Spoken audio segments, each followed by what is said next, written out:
நீங்க டிடிவி தினகரன் அவர்களை 2 நாளைக்கு முன்னதாக சந்தித்ததாக தகவல்கள் சொல்லப்படுது. ஏற்கனவே நீங்க சொல்லியிருந்தீங்க சந்திக்க போறேன்னு சொல்லி.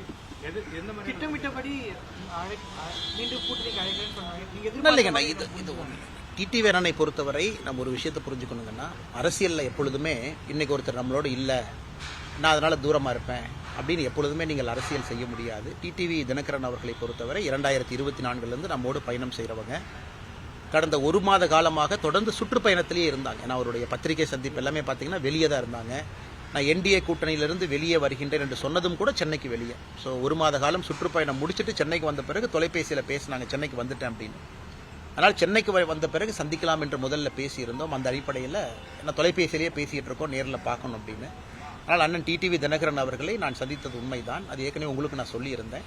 நான் எப்பொழுதும் சொல்கின்ற அதே கருத்தை தான் அவர்கிட்டயே வலியுறுத்தினேன். தமிழகத்தை பொறுத்தவரை இன்னைக்கு அரசியல் களம் எப்படி இருக்குது, அரசியல் நிலைமை எப்படி இருக்குது, அதே போல் அவருடைய பார்வை எப்படி இருக்குது, திராவிட முன்னேற்ற கழகத்தினுடைய கூட்டணி வீழ்த்தப்பட வேண்டும் என்றால் என்ன நடக்கணும் என்பதையெல்லாம் இருவரும் பேசினோம்.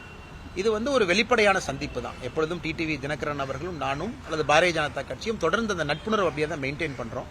அதனால் எனக்கு நம்பிக்கை இருக்குது. இந்த நவம்பரில் முடிவெடுக்கிறேன்னு சொல்லியிருக்கிறாங்க. நிச்சயமாக திமுகவை வீழ்த்த வேண்டும் என்றால் தேசிய ஜனநாயக கூட்டணி மட்டும்தான் இதை செய்யும் அப்படிங்கிறது எனக்கு நம்பிக்கை இருக்குது.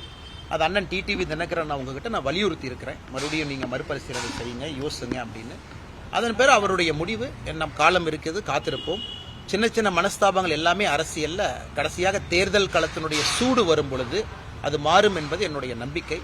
அதே நேரத்தில் நான் எப்பொழுதுமே டிடிவி தினகரன் அவர்களாக இருக்கட்டும், தேசிய ஜனநாயக கூட்டணியில் இருக்கக்கூடிய எல்லா தலைவர்களையுமே மதிக்கக்கூடிய மனிதன். 2024 நம்மை நம்பி வந்தவர்கள்.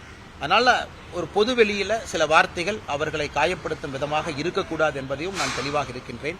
அதனால் இதெல்லாம் அடிக்கடி சந்தித்து பேசும் பொழுது ஒரு நட்புணர்வு தொடர்ந்து இருக்கும். நீங்க நான் சந்திக்கவே மாட்டேன், நீங்க ஒரு பக்கம் நான் ஒரு பக்கம் அப்படின்னு நீங்க நினைச்சீங்கன்னா அரசியல்ல நிரந்தர எதிரிகள் நண்பர்கள் இல்லை என்பதற்கு ஒரு அர்த்தம் என்னன்னா, கூட்டணிகள் மாறும், தலைவர்கள் மாறுவாங்க. அதன் அடிப்படையில் தான் அந்த சந்திப்பு இருந்தது.